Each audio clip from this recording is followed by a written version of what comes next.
Language is a reflection of thought. Sometimes we say what we're thinking, and sometimes we choose words to affect the way in which the listener will think. Your choice of words can reveal a lot about you, especially if these words are repeated over and over and over again. For example, the left often uses the word powerful when pushing their agenda, or sometimes a slight variation like empowering. It's a word so often repeated, and its use in leftist propaganda is so predictable that it has become a joke among thinking people who know that whenever they see this word, whatever follows is likely a twisted version of reality. But what does it really mean? The right never talks about power unless they're talking about limiting power or expressing that the government has too much power. Instead, the modus operandi of the right is to use words like freedom, liberty, independence, but not the left. They talk about power.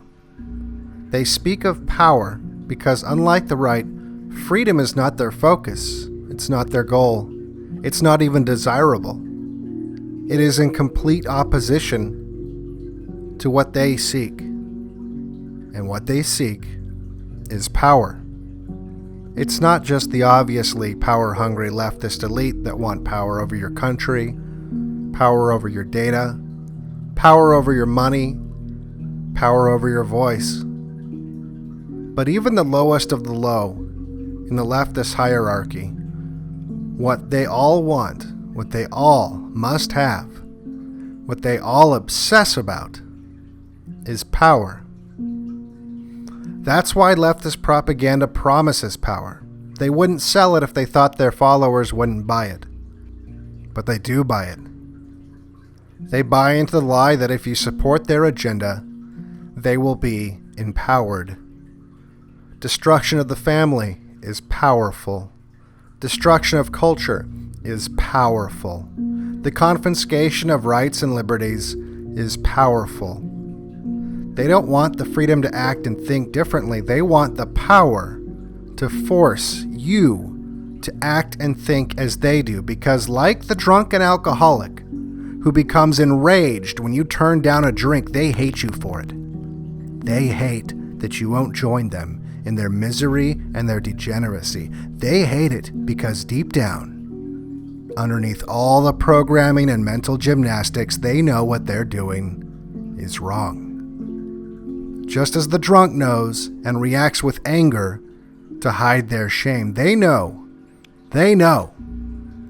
the only way they can quiet that small voice in their head, that last dying gasp of a conscience, is to destroy everything that reminds them of how far they have fallen. There is no such thing as corruption if there is no such thing as purity. So purity must be as contaminated as they are. If you don't join them, then you are a living reminder of their bad choices, and they need the power to remove you permanently from their line of sight.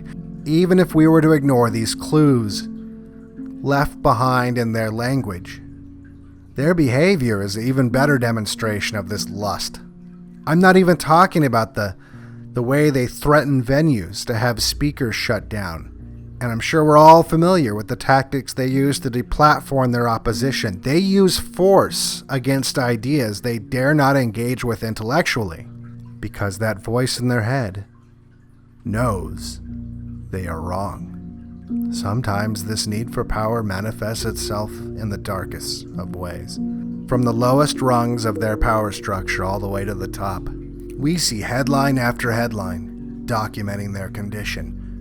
Rape and child abuse is not about sex, after all. It's about power. The power to destroy and discard other humans, consuming them like disposable, single-serving delicacies, forcing their wretchedness on the innocent, corrupting anyone and anything foolish enough to trust them so that they can hush that still small voice in their head by shocking it into silence and infecting everyone around them with their virus. And they will never, ever have enough power. This is why they must be stopped. because their drive for power escalates with every violation of human decency they commit to silence that voice in their head. And it's become a perverse, infinite loop of shame and outrage that will never stop, so long as there is virtue in the world, and so long as they're allowed the power to destroy it.